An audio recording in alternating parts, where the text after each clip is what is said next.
Learning Works held another talk in its series, Community Conversations, to address the cycle of poverty.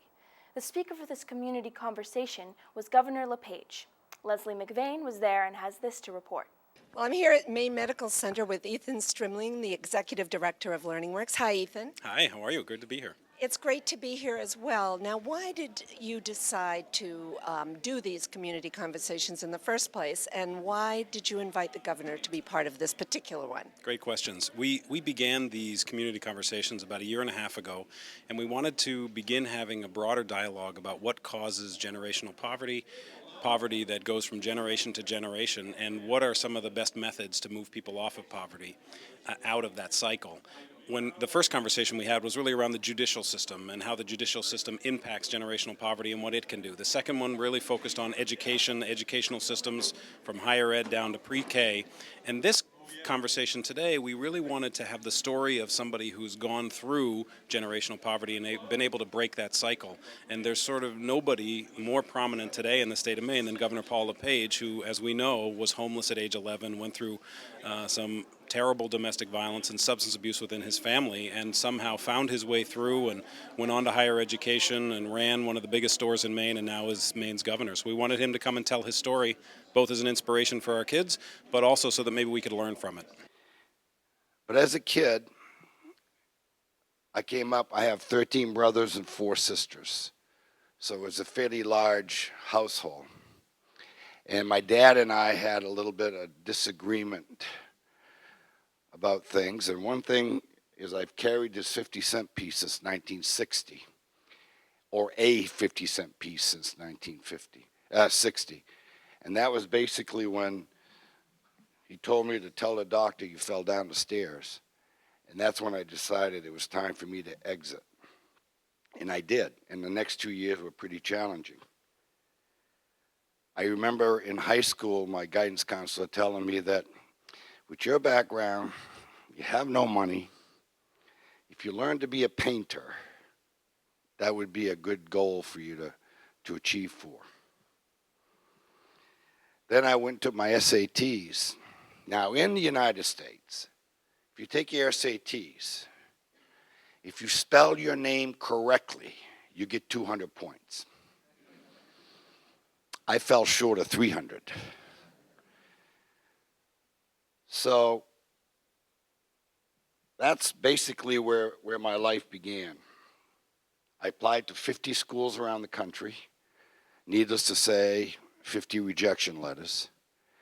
But I did manage to talk to Husson University, and Chesley Husson Sr. said, come on up, we'll talk about it. Through some friends who knew him, said, give this kid an interview and see what happens. So I went up and I spoke with him. And I think I'm the only guy who graduated from Husson College after 4 years, being the outstanding graduate, but they forgot to take me off academic probation because that's what they put me on as an excuse that they could bounce me if I didn't live up to the grade. So once I graduated from Husson, I photocopied my degree, framed it, and sent it to my guidance counselor who told me that I should be a painter. And then I went on to University of Maine. I got my master's degree, and I photocopied that and sent it to him. And several years later, I met him in Boothbay Harbor one weekend. And I hollered out to him. He looks at me and he says, please don't tell me you just got your doctorate.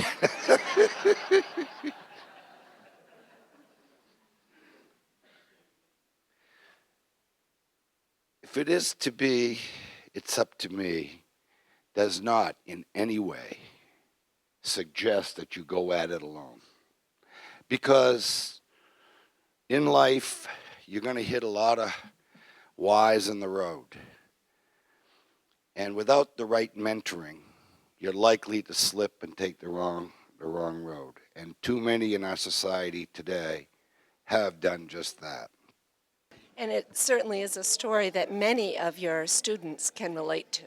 Absolutely. I think that's the most important part. I think all of our young people have lived some part of his story, if not all of it, whether it's the homelessness or whether it's the domestic violence or the substance abuse. They've all felt some of those pieces, and they're all struggling with how to overcome them. And he found a way. It took him a while. He's told the story before, but we're hopeful today he'll go into a little more detail. I'm with Joel Russ, the Director of Development at LearningWorks. Hi, Joel. Hi. Now, tell me the importance of these community conversations to LearningWorks. Well, sure. A couple of years ago, LearningWorks decided that it wanted to host a public forum that would address a critical community issue and that was relevant to the people we serve. And community conversations emerged as that vehicle.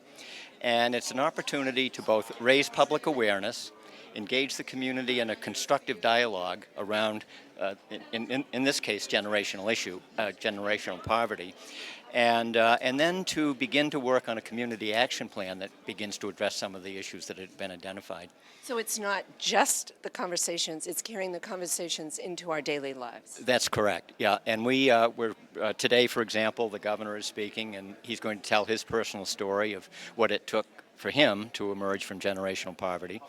And we hope that the students who are attending are inspired by that.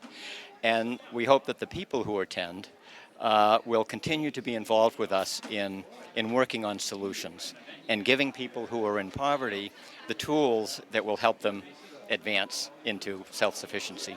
I think it's wonderful, and maybe someday we'll come back and one of these students sitting in the audience will be governor. I'm sure one of them will. Thank you, Joel. You're welcome.